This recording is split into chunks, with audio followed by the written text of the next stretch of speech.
So I was in a market to buy a new car, just because I had a kid recently, and I was looking to upgrade to something a little bit bigger. So I was looking specifically for a 2017 Nissan Rogue. One of the big selling points for me when I buy a car is to make sure it has navigation.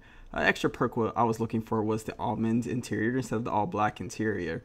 As you can tell, I didn't really get the almond interior, but I that was something I was kind of able to work with.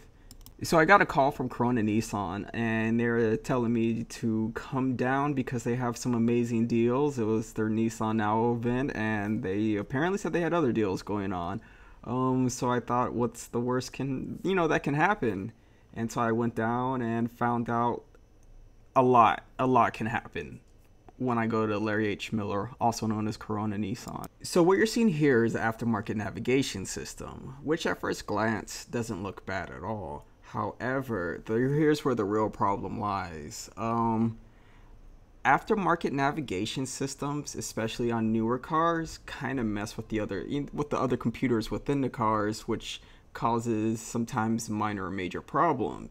So one of the first minor problems that I can actually turn pretty major is the loss of certain steering wheel functionality.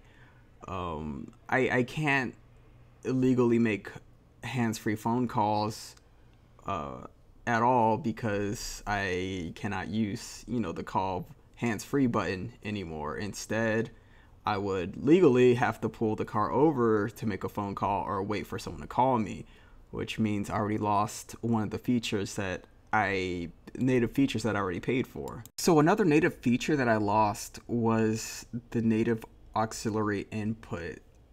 Instead, we now have a wire that kind of like sticks out randomly, ghettoishly. It's kind of like my car is starting to, get Frankenstein together. I'm starting to lose a little bit of function here. This is not something you would usually see in a new car, especially one that you pay 38 grand for before taxes and fees. So another native problem is that once you install an aftermarket navigation, you cannot change or tell the time in the upper left-hand screen anymore. Therefore, you have to look at this weirdly blacked out section right there.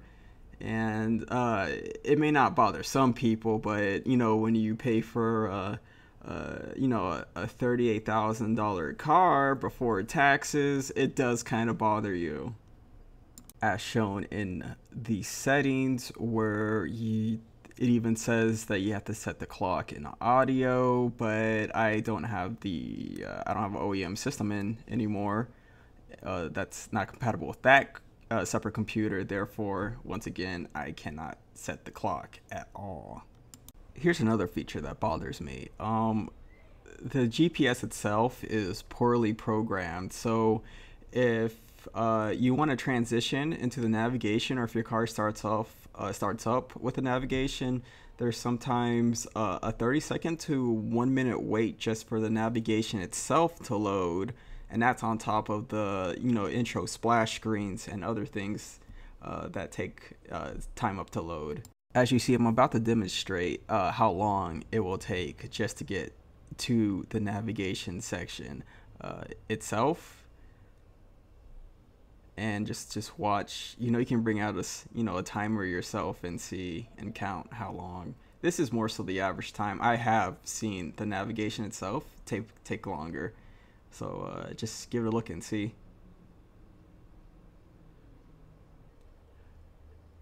And so while you're waiting, I can tell you why this really bothers me, other than the fact that it's slow, but also because I have a 6-month-old baby in a car, and he cries if the car is not in motion, like most babies.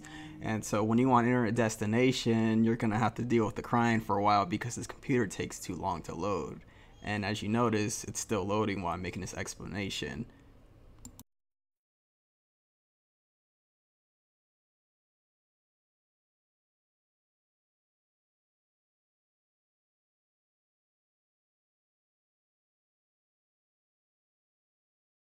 And there you go, it finally loaded. Now that the GPS finally loaded, let's see how efficient it is at finding places. So one of the first things that I'm gonna do is type in a destination, more so not the address, but in a places section, just type in a name. Like most GPSs, you can just put in a name like McDonald's, and it will search for the closest McDonald's.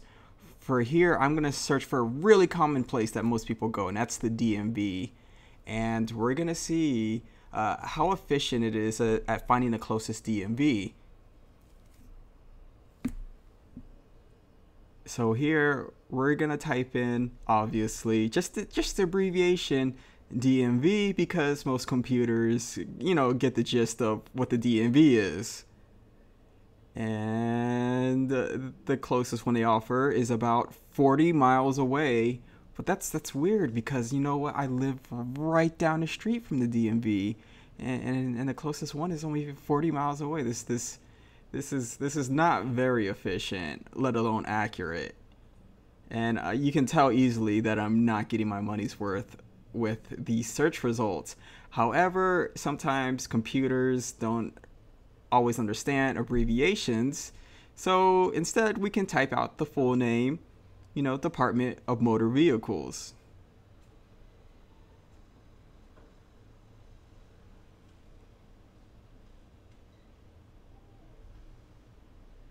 And the closest result apparently is 196 miles away. Keep in mind, people, that I live in Rancho Cucamonga, California. And that alone shows just how inefficient and poorly programmed this unit is that Larry H. Miller Nissan has provided for me.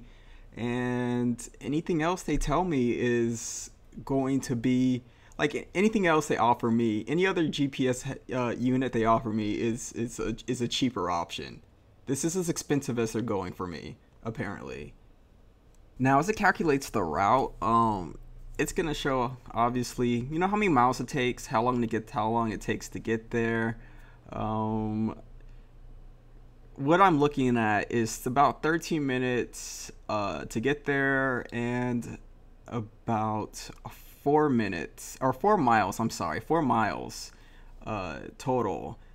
Let's compare. Let's use something that's $200 cheaper, like my phone, to compare how close and accurate this GPS is. So with my phone, all I did was type in 3 letters, the DMV, and instantly I got the result I was looking for. Not only that, but I found out that the DMV is only 2.7 miles away. I know that because it's pretty much down the street, or at least in California terms. So one of the things that really bothers me is I like to keep my head forward on the road, and I can't, because the navigation doesn't really say road names, more so than it says turn right within 500 feet. And that, for a high-end GPS, usually GPSs that are higher end say the road names. And instead, it doesn't. Instead you kind of have to count feet in your head and stuff, and, hope that you turn in the right spot. Which is, kind of disappointment, because this is a $38,000 car once again. So lastly, one of the things that bothered me about Corona Nissan is the fact that after I purchased the car, it took 2 months of me constantly calling them just to get an appointment to have my navigation set up. And I feel like, even though I tried talking with them before posting this video or the Yelp reviews, I tried talking to them personally, and their only options for this whole situation was more so to make money off of it by telling me to trade in this car to get a new one, the one I originally wanted. So that's like the worst thing you can offer somebody. I bought this Nissan Rogue to ensure the safety of my family, and sometimes I'm not gonna be the best at negotiating. I'm a post-war vet, and it's hard. It's hard, like, already dealing with people.